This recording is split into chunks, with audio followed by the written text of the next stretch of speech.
Assalamualaikum warahmatullahi wabarakatuh. Selamat datang di channel Santi Susi Susanti. Pada video kali ini saya akan membahas materi kimia kelas 11 tentang larutan penyangga dan fungsinya.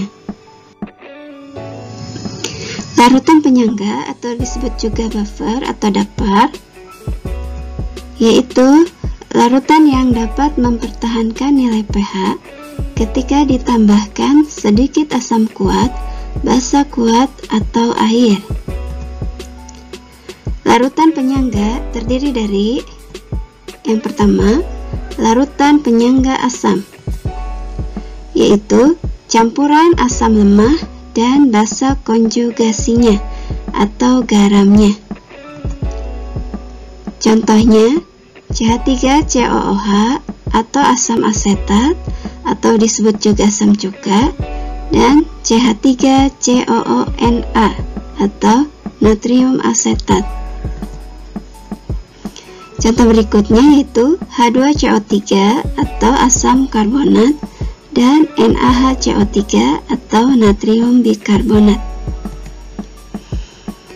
Larutan penyangga yang kedua yaitu larutan penyangga basa, yaitu campuran basa lemah dan asam konjugasinya atau garamnya.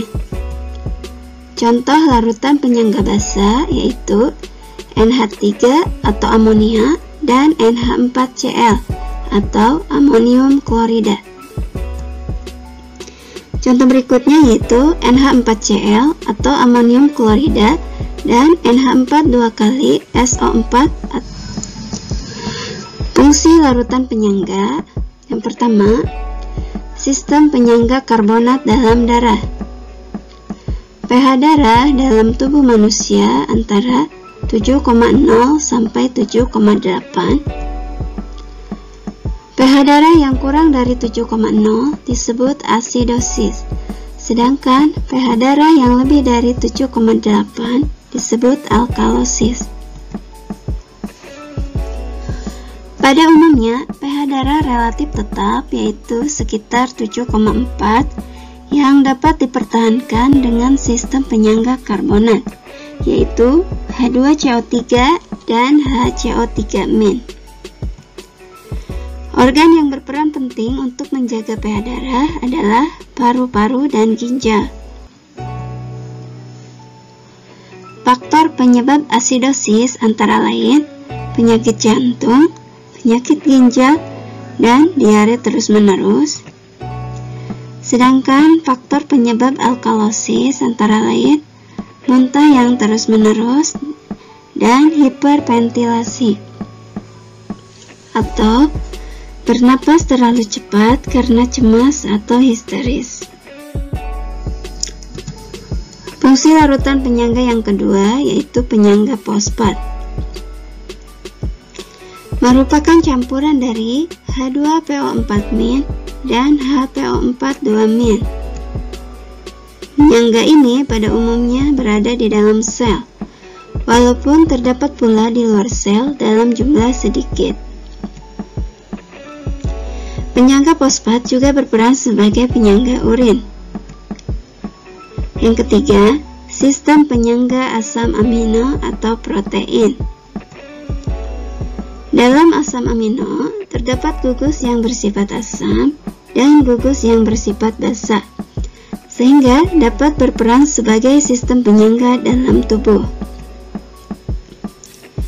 Larutan yang mengandung asam amino akan mempunyai pH yang relatif tetap karena kelebihan ion H+ atau ion OH- akan dinetralkan oleh gugus asam atau gugus basa. Selanjutnya, fungsi larutan penyangga dalam kehidupan sehari-hari. Yang pertama, dalam industri pangan, asam sitrat dan natrium sitrat ditambahkan pada industri pengalengan buah-buahan. Asam sitrat digunakan juga untuk mengatur tingkat keasaman pada produk air susu, selai, dan jelly. Yang kedua, dalam pengolahan limbah industri, pH limbah harus diatur sedemikian rupa agar tidak menimbulkan dampak negatif bagi lingkungan.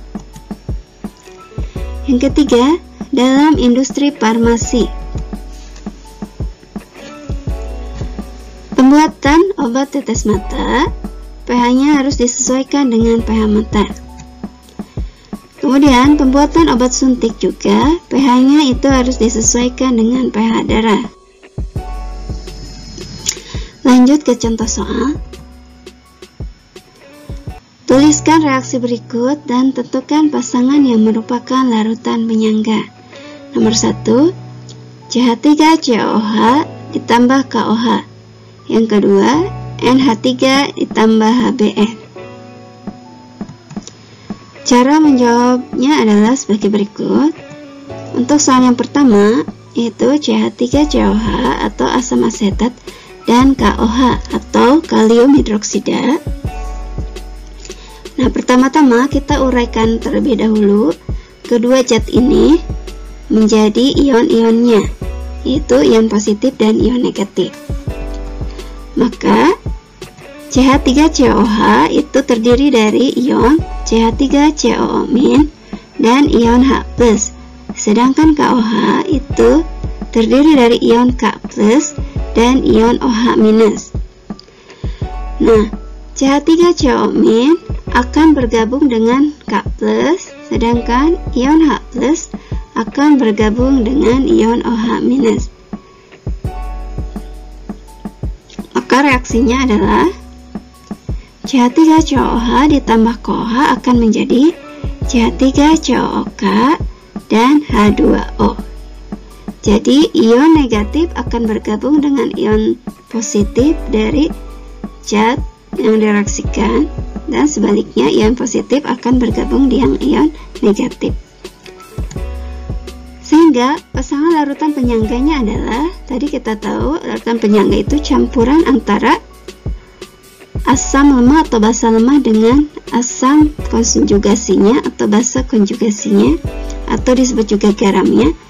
Karena di sini komponennya adalah asam lemah, maka pasangan larutan penyangganya adalah campuran dari asam lemah dan garamnya atau basa konjugasinya, yaitu CH3COOH sebagai asam lemah dan CH3COOK sebagai basa konjugasinya. Lanjut ke soal nomor 2. NH3 atau amonia ditambah HBr atau asam bromida.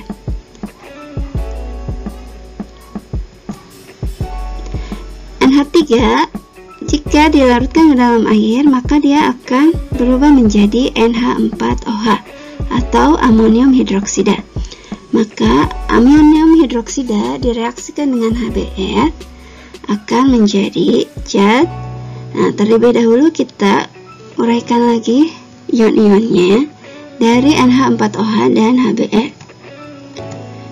NH4OH itu terdiri dari ion NH4+ dan ion OH-, sedangkan HBr itu terdiri dari ion H+ dan ion Br-.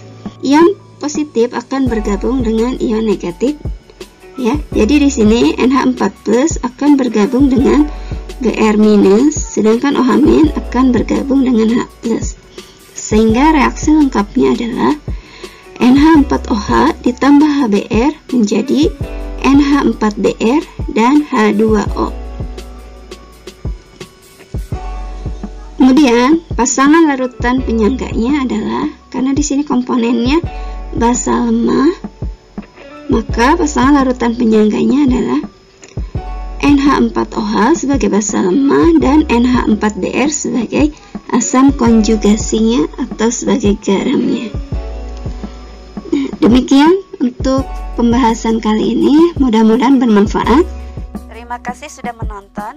Jangan lupa tekan tombol subscribe-nya, kemudian like, komen, dan share sebanyak-banyaknya. Wassalamualaikum.